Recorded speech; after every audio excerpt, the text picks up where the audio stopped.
Et salut à tous, à toutes et bienvenue aujourd'hui pour une toute nouvelle vidéo. Bienvenue sur la chaîne des cartes sur table, c'est Mathieu. Et aujourd'hui, pour la toute première vidéo de cette année 2025, si je dis pas de bêtises, on va faire le point sur Altered, le nouveau TCG français qui s'est lancé cette année avec différentes étapes, avec la campagne Kickstarter qui s'est lancée au mois de janvier, qui a eu un succès monstrueux, puis la sortie du jeu au mois de juillet, puis tout ce qui s'est passé depuis le mois de juillet. Je me suis dit, tiens, ça peut être intéressant de faire un petit bilan, parce que, bah voilà, encore une fois, c'est un jeu français, donc il y a un petit côté cocorico, puis c'est un TCG aussi assez particulier par rapport à ce qu'on peut voir sur la chaîne, et vu que c'est un jeu qu'on a beaucoup traité, qu'on a passé beaucoup de temps à en traiter, je me suis dit que ça peut être intéressant de faire un petit point. Alors, cette vidéo, c'est un ressenti extrêmement personnel de ce que je vais vous dire, dans ce que j'aime et ce que j'aime pas. L'objectif aussi, c'est de créer un dialogue avec vous. Donc si vraiment il y a un truc que je dis, que vous trouvez absurde ou vous êtes d'accord avec moi, n'hésitez pas à le dire en commentaire, ça va être ultra intéressant. Et si vous tombez sur cette vidéo, que vous découvrez la chaîne, n'hésitez pas à voir le contenu qu'on fait. On traite de différents TCG, donc n'hésitez pas à vous abonner si vous appréciez le travail qu'on fait. Je lance le générique et on se retrouve juste après.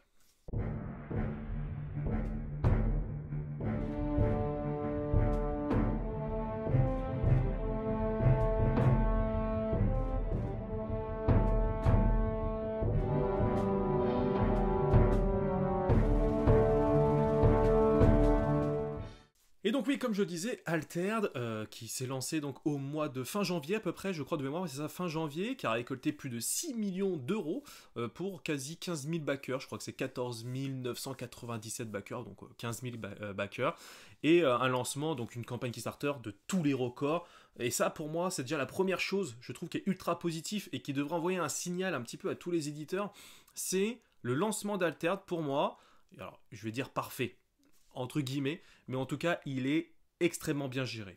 Si on compare avec des jeux qu'on traite sur la chaîne comme Lorcana ou Star Wars, pour ceux qui ont suivi les lancements de ces deux jeux-là, bah vous savez que ça s'est pas forcément ultra bien passé, et même si le prochain TCG qu'on va faire sur la chaîne, qui est One Piece, qui va arriver en français, je pense que le lancement va être tout aussi catastrophique, et c'est dommage. Franchement, c'est dommage, et je suis content qu'Altered l'ait bien géré, parce qu'on peut le voir que le 7-1, souvent, il y a des cartes qui sont encore extrêmement bien jouées. Si je prends du côté de l'Orcana, il y a beaucoup de cartes du 7-1 qui sont encore jouées. Des réponses, des Maui, juste pour donner ces exemples-là. Ou sur Star Wars, si on prend des Boba, Luke ou Vador, même si Luke peut-être un peu moins, mais des Vigilances aussi. Enfin bref, il y a beaucoup de cartes du 7-1 qui sont encore utilisées encore aujourd'hui dans des decks méta. Donc ce qui fait que ceux qui n'ont pas eu la chance de pouvoir ces cartes-là, eh ben, ça a un impact sur leur investissement sur le jeu. Et ce qu'a fait Altered, je trouve que c'est la meilleure chose qui pouvait être faite sur un TCG, et j'espère que cet exemple-là permettra de donner, entre guillemets, des indications, en tout cas aux éditeurs, pour faire la même chose. Parce que de le faire une campagne Kickstarter, tu l'as fait en début d'année, comme ils ont fait, tu fais une campagne de financement, alors tu peux le faire via différentes façons, hein, mais l'objectif c'est que l'éditeur sache exactement combien de quantité il va y avoir sur son jeu. Déjà pour les gens qui sont intéressés. Parce qu'il y a des gens, si on prend l'exemple de Star Wars par exemple, qui au moment de l'annonce du jeu, ils n'étaient pas super intéressés. Et c'est que lorsque le jeu a commencé à sortir en démo, qu'il y a eu des tests et compagnie, que les gens ont pu le tester, que là tout d'un coup les gens se sont dit « Ah, c'est génial, on va se jeter dessus ». Mais si déjà, tu arrives à toucher à un pool de personnes très importantes, qu'ils ont payé dès le départ, en disant « Bah là, nous on fait une préco, on veut tant de displays, tu connais ta quantité ». Tu ouvres ça aux boutiques, ce qui fait que les boutiques savent aussi les quantités. Et toi, après, par rapport à toutes ces données-là, sur entre guillemets, sur tes usines de production, bah rien ne t'empêche de multiplier par 1, par 2, par 3, en fait, ce que tu as eu comme commande initiale en disant, bah voilà, le jeu a un bon succès, ça me permettra ou je le prévois en plusieurs étapes, parce qu'on le sait tous aujourd'hui qu'il y a un aspect financier sur tous ces TCG-là. On va pas faire un cours là-dessus, mais en gros, concrètement, si je prends leur canal Star Wars, si on parle d'aspect financier, eux, ils sont contents. Ils ont vendu leur stock, merci, au revoir. Si on parle purement et simplement, parce qu'on est dans un monde capitaliste, hein, je vais pas vous faire l'histoire, mais ce qui fait que si on prend cet aspect-là, eux, ils sont contents. Ils ont vendu leur stock et autres. Mais ils savent très bien que s'ils avaient eu plus de stock, ils auraient pu en vendre plus. Mais il y a aussi l'effet, entre guillemets, pervers de si tu te retrouves à commander trop de stock, tu vas te retrouver avec une quantité, en fait, sur les bras qui va te coûter aussi très cher. Donc je comprends aussi que les éditeurs sont un peu plus frileux par rapport à ça. Et je pense que le lancement d'une campagne Kickstarter ou de financement autre, je pense que ça peut être une solution. Et dites-moi dans les commentaires si vous êtes d'accord avec moi ou pas, mais voilà, en tout cas pour moi, je trouve que pour le coup, Altered a fait une excellente, mais vraiment excellente lancement. Et même s'il y a eu des soucis de stock à un moment donné, il y a eu du rassort assez vite. Donc là pour le coup, bah franchement, déjà, premier bon point pour eux, bien joué à eux. Autre point positif, c'est le gameplay, le jeu en lui-même qui est très différent des autres TCG et c'est très agréable. Franchement, c'est très agréable dans le sens où, bah déjà, il y a le côté course avec le tumulte où les pions, donc héros ou compagnons, vont avancer chaque tour. Ce que j'aime beaucoup aussi, c'est qu'il limite à une seule avancée de tumulte de chaque côté par tour. On pourrait facilement tomber sur des mecs qui avancent 2 ou 3 fois entre guillemets dans un tour qui peut entre guillemets ruiner le jeu. Donc là, le fait que tu n'aies qu'une seule possibilité, enfin d'avancer que d'une seule fois à une seule fois, fait que ça permet de faire des remontadas de certains decks qui permettent justement d'accélérer tout. Donc déjà, à ce côté-là, je trouve ça très bien. La réserve aussi, qui est assez particulière et qui est très intéressante, mais qui apporte aussi une certaine complexité. Je vais vous donner mon ressenti personnel avec le deck Thresh, par exemple, que j'adore Axiom. Le deck Thresh, il m'a fallu je sais pas combien de parties entre guillemets pour comprendre que certaines cartes je les jouais mal, et pour ceux qui me suivent en live sur Twitch vous le savez très bien que je joue très mal, mais en fait j'ai eu l'impression qu'il m'a fallu il y a une courbe d'apprentissage que j'ai trouvé beaucoup trop grande de mon point de vue en tout cas pour ces decks là, parce que t'as le sentiment très frustrant de te dire ah, je sais pas jouer, et moi c'est souvent je me le suis dit le soir quand on était en live un petit peu de me dire oh mince je l'ai mal joué, mais c'est aussi je trouve ça apporte une profondeur au jeu dans le sens où tu vas pouvoir avoir un effet de carte qui va pouvoir être joué de 2 ou 3 façons différentes et qu'il y a des combos qui commencent à s'enclencher, mais je trouve que tout l'aspect réserve est très intéressant, c'est pour moi ça c'est une très bonne chose. Après il y a aussi le côté où c'est pas des combats, ça aussi ça change un petit peu des autres TCG où souvent soit c'est une course au point si on prend l'Orcana ou détruire la base si on prend Star Wars. Mais en tout cas, voilà. Là, il y a un côté différent où c'est une course, mais pas au point cette fois-ci, mais juste une course sur la table de tumulte. Donc, non, franchement, moi en tout cas, j'ai vraiment apprécié jouer à ce jeu. Je trouve que ça a apporté vraiment quelque chose de différent. Et à chaque fois que je joue à ce jeu-là, j'ai toujours une sensation différente. Et c'est ce que j'attends d'un TCG. En fait, d'avoir des clones de jeux Magic, par exemple, qui a été d'une référence et qui l'est encore aujourd'hui, bah en fait, ça m'intéresse pas. Même si tu prends Magic pour le mettre dans l'univers de Star Wars ou dans l'univers de... c'est pas vraiment quelque chose qui m'intéresse. D'avoir des mécaniques différentes, d'avoir des gameplays différents, bah c'est ce que j'attends en tout cas moi des TCG aujourd'hui, parce qu'il y en a de plus en plus, et à un moment donné, ce qui va faire la différence avec certains, ça va être leur particularité. Donc ça, pour moi, encore une fois, un bon point pour Altered. Je trouve que c'est très rafraîchissant comme gameplay. En tout cas, moi j'ai pris beaucoup de plaisir. Et le troisième point, qui est lié aussi un petit peu aux deux, mais en fait c'est l'accessibilité au jeu via BGA, en fait via les plateformes numériques. Alors je sais que parmi vous, et nous aussi, hein, sachez que c'est pareil, on n'aime pas trop jouer en version numérique, c'est vrai que sur la chaîne on prône le full physique, avec les duels physiques qu'on peut monter, mais on peut le voir en live par exemple, le fait de pouvoir se caler en live le soir avec vous, de lancer une partie sur BGA pour jouer avec ses propres cartes, c'est je trouve ultra agréable, et encore une fois, je trouve que cet exemple-là devrait être en fait une référence. En fait, j'ai vraiment Alter, je trouve que c'est une référence sur pas mal de points où il devrait, entre guillemets, aujourd'hui, ça devrait être un standard. Ce qu'ils ont fait, tout le monde devrait le faire. En fait, c'est facile à dire, dit comme ça. Mais on sait qu'aujourd'hui, Asmodée détient BGA. Bah, je suis désolé, mais Asmodée devrait déjà avoir préparé ou quelque chose, même si c'est FFG, que c'est notre entité, mais un module sur BGA avec Star Wars. Ça serait pour moi indispensable. Alors, il y a le côté collection de cartes qui peut poser problème, mais après, s'il n'y a pas de collection de cartes avec le QR code, c'est pas grave, tu joues avec toutes les cartes disponibles et tu joues en ligne et puis point barre en fait. Parce que Altered, c'est aussi l'effet qui se coule. C'est que tu peux jouer avec tes propres cartes, c'est génial sur BGA. Mais si t'as pas toutes les cartes, ce qui est mon cas, bah automatiquement, tu vas pas pouvoir avoir des decks qui sont full compétitifs. Et donc tu vas avoir beaucoup de difficultés à jouer en version compétitive, je parle sur BGA, parce que tu peux jouer en mode chill, et ça se passe très bien. Mais dès que tu joues un peu en mode compétitif, là tu sens, entre guillemets, que que la moindre carte, la moindre erreur de building peut te coûter très cher. Donc c'est un peu le désavantage, peut-être pour certains, mais j'avoue que c'est quand même super agréable de pouvoir jouer sur sa tablette. Ça marche super bien sur iPhone, enfin pas sur iPhone, hein, mais sur tout ce qui est tablette, Samsung ou Android, hein, ou sur l'ordinateur. Je trouve vraiment que ça marche super bien. Et la possibilité de jouer ces uniques, qui est l'une des grandes nouveautés de ce jeu-là, alors que j'aime pas du tout, je vais être très clair. Les uniques, ça sera dans les points faibles. Mais voilà, en tout cas, ça permet de pouvoir jouer les uniques. Et ce qui permet aussi de pouvoir avoir ce côté game changer un petit peu, parce qu'il y a des uniques qui sont ultra fortes, et ça franchement c'est plutôt cool. Donc là encore une fois, le fait que ce soit accessible, moi en tout cas je trouve que c'est très appréciable, et j'aimerais vraiment qu'il y ait de plus en plus d'applications qui sont dans ce style là. Je pense à l'Orcana ou Star Wars. Bon, pour mon temps de vie perso, pas sûr que c'est une bonne chose, mais en tout cas pour l'accessibilité au jeu, je pense que ça peut être une excellente chose. Et l'un des autres points qui va avec, dans ce que j'ai apprécié cette année sur Altered, c'est la communauté. La communauté est complètement folle, honnêtement, quand tu vois les tournois qui ont été organisés par Ludo Trotter par exemple à Angers avec plus de 1000 personnes, c'est une dinguerie. Tous les tournois se sont remplis. Alors, bon, j'ai senti un petit peu un effet, mais on va en parler juste après, un peu de baisse d'intérêt là depuis un mois et demi, qui est lié, je pense, à un défaut qu'on va en parler juste après. Mais en tout cas, en soi, les tournois ont été très vite remplis, des gros joueurs, ça a battu pas mal de scores et tout, et c'est super, super intéressant de voir qu'une communauté est aussi nombreuse pour un TCG français. Je trouve que ça donne vraiment beaucoup d'indications positives et ça fait extrêmement plaisir. Ce qui fait que tu peux te déplacer, tu as vraiment une grosse communauté, tu vas sur le Discord, il y a des gens qui sont toujours en train de te conseiller, enfin même moi, je vais m'en donner des aides des fois sur des uniques et tout, la communauté est toujours bienveillante et tout, franchement c'est super agréable. Et le fait que tu aies une grosse commu, je trouve que ça apporte aussi beaucoup de choses et c'est super intéressant, sans compter tout ce qui est créateur de contenu qu'il y a à foison, qui apporte énormément dans leur contenu, dans leurs analyses et tout, et c'est super agréable, je trouve qu'en tant que consommateur de TCG, d'avoir plusieurs créateurs comme ça, d'avoir plusieurs formes, enfin, Facebook, Discord et toute cette partie-là, ça te permet en tout cas, en tant que nouveau joueur, en tout cas joueur casu, de toujours te tenir informé assez facilement, d'être un petit peu au courant entre guillemets, des tendances du moment, des decks du moment, et c'est, je trouve, très appréciable. T'as des jeux, des fois, où t'as pas du tout ça, et tu te retrouves un petit peu à chercher, à galérer à trouver l'info, là où sur Alter, je trouve que c'est quand même quelque chose de plutôt bien fait, ça c'est vraiment une très bonne chose. L'autre point aussi que je trouve très appréciable cette année sur Alter, l'un des bons points aussi, c'est la communication qu'ils ont eue tout au long de l'année, que je trouve irréprochable à un seul détail près, mais on va y revenir encore une fois juste après. C'est pour moi un exemple de communication, je prends l'exemple de Robin des Bois.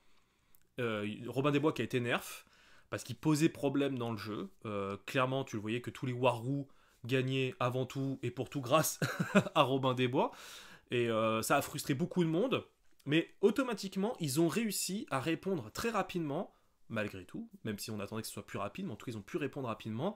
Et c'est super appréciable de se dire, ok, les mecs, en plus, ils sont super clairs dans leur discours. C'est-à-dire pourquoi on a eu un problème avec Robin des Bois. Ils expliquent vraiment la genèse du processus. Franchement, l'article, j'ai trouvé vraiment génial, très ouvert. Et clairement, encore une fois, en tant que joueur, j'ai apprécié, entre guillemets, leur mea culpa. Et c'était vraiment... ils ont joué franc jeu. Ils ont dit, bah voilà, on a eu sous ceci là pendant le développement. On a mis ça en place et on a des datas. Les datas qui sont liées avec les tournois, mais aussi avec BGA. Et ça, encore une fois, c'est génial BGA pour ça. Parce que t'as à peu près, je crois, à chaque fois que je me connecte sur le jeu, t'as à peu près 700 parties, 700 000 parties environ qui sont jouées au moment où je me connecte. Donc c'est-à-dire que peut-être par jour, t'as X 1000 parties qui sont jouées, et donc ce qui fait que t'as X 1000 data, entre guillemets, qui peuvent être analysées. Et je sais pas comment c'est transmis entre eux, entre le développement, enfin entre le module BGA et Equinox, mais en tout cas, les datas qu'ils récupèrent grâce à ça, ça doit être une source d'information, bon, à traiter, c'est assez long, mais en tout cas, c'est une source, je trouve, très intéressante de se dire, ok, on a cette carte-là qui pose problème, en plus des tournois, ok.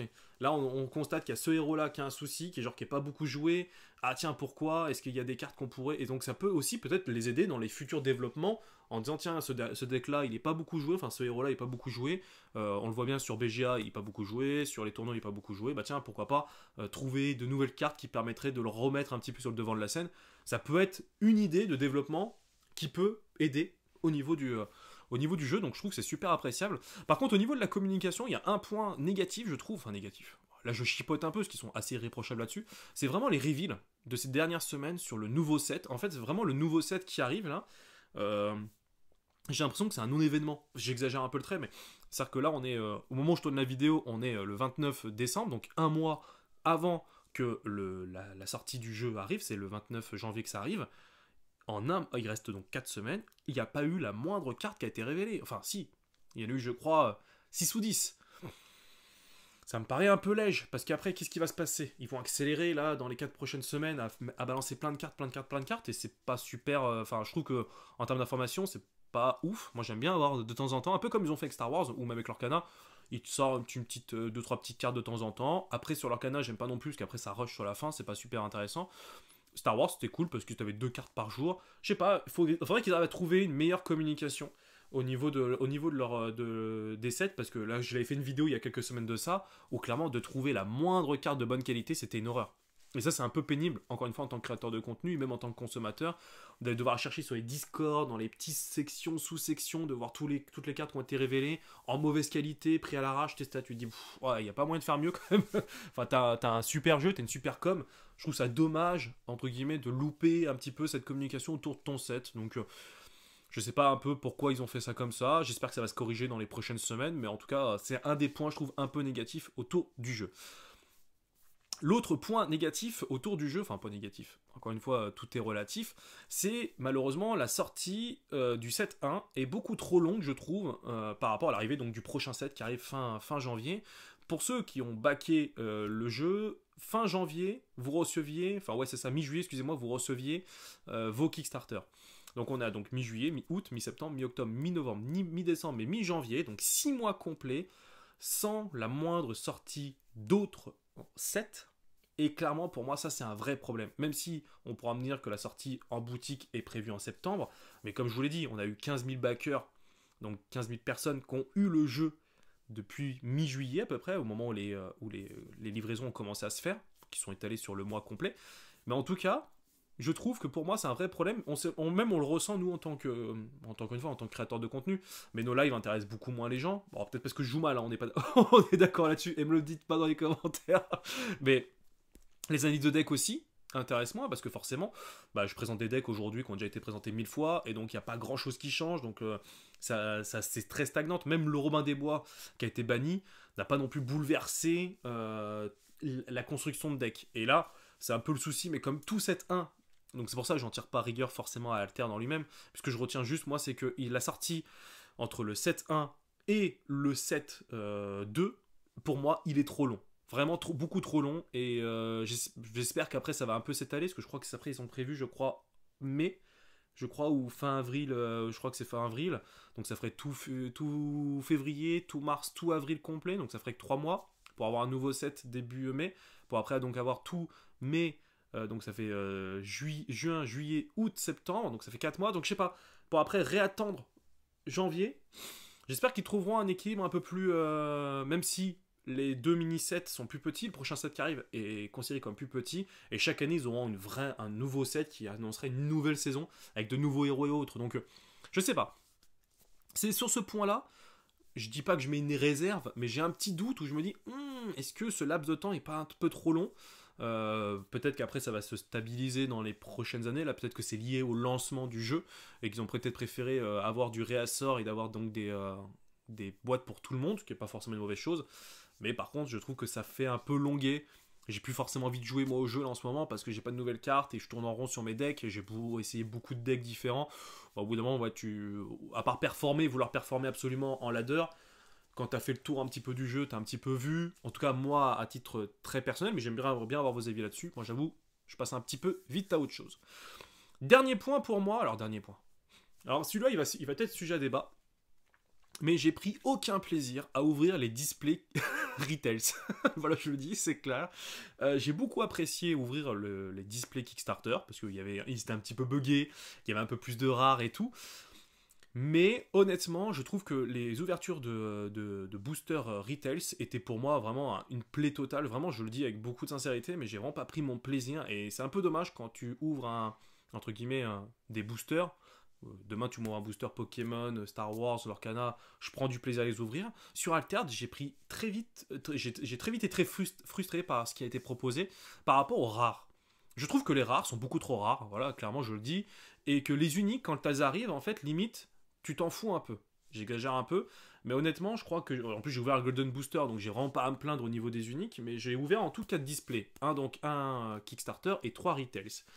Le vrai souci, je crois que je dois avoir donc une vingtaine, 20-25 uniques. Sur les 25 uniques que j'ai, je crois qu'il y en a une ou deux qui sont intéressantes, ok plus, mais pas plus que ça. Puis après le reste, c'est vraiment, ça oscille entre le moyen bof et très très nul.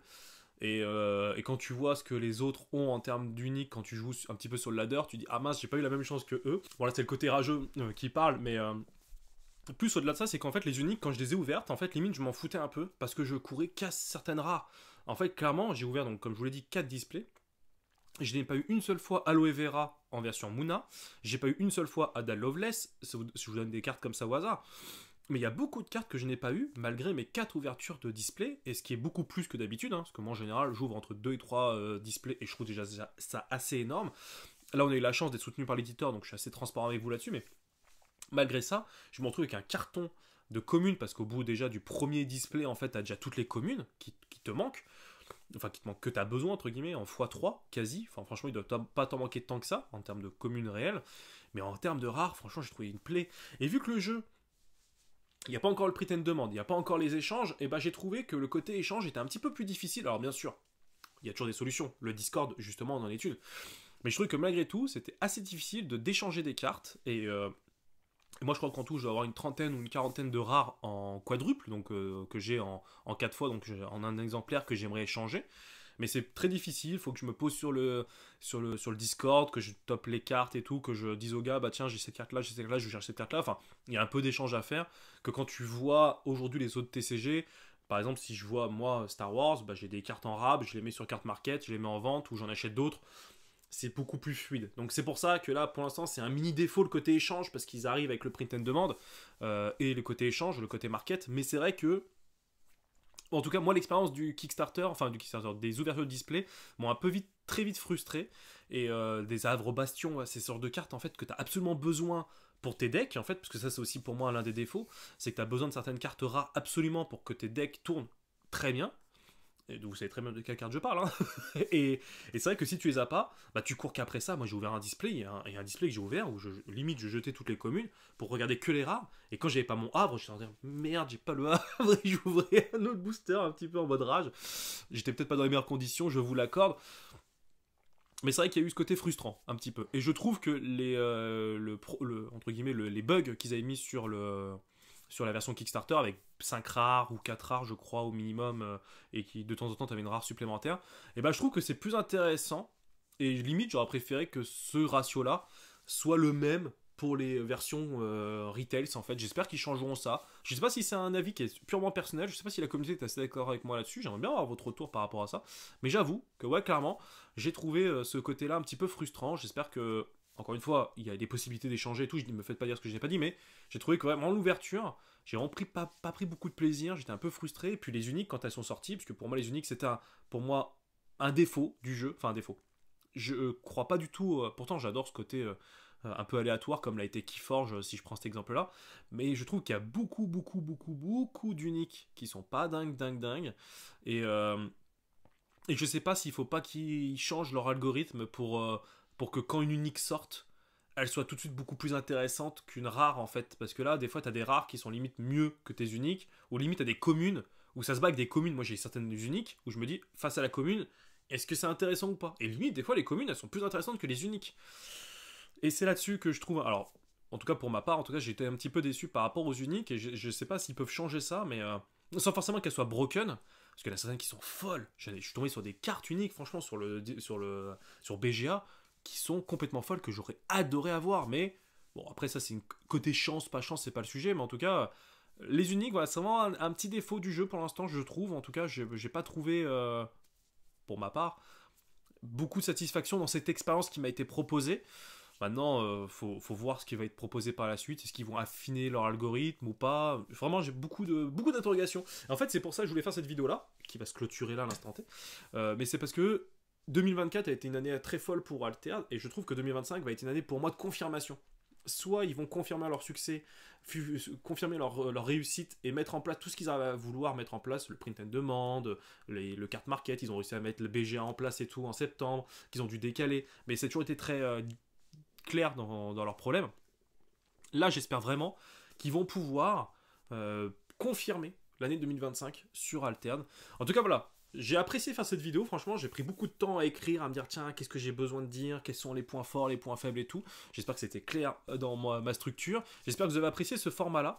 Et je tenais tous à vous remercier, je l'avais déjà dit dans une autre vidéo, mais on a dépassé les 9000 abonnés, dès la fin de l'année dernière. C'était un énorme succès pour nous, on s'attendait pas du tout. Donc franchement, un grand merci à vous. Et donc là, bah, forcément, on va parler des 10 000 abonnés, on rôde tous les 10 000, maintenant c'est notre objectif. Donc n'hésitez vraiment pas à nous partager, à nous aider, vous en avez besoin de la communauté pour que les formats fonctionnent et pour que la chaîne fonctionne aussi. Donc n'hésitez vraiment pas, que ce soit par vos pouces, vos commentaires ou votre partage, ça nous aide énormément. En tout cas, je vous remercie de m'avoir suivi et on se retrouve très très vite pour de nouvelles aventures. D'ici là, portez-vous bien. Salut tout le monde!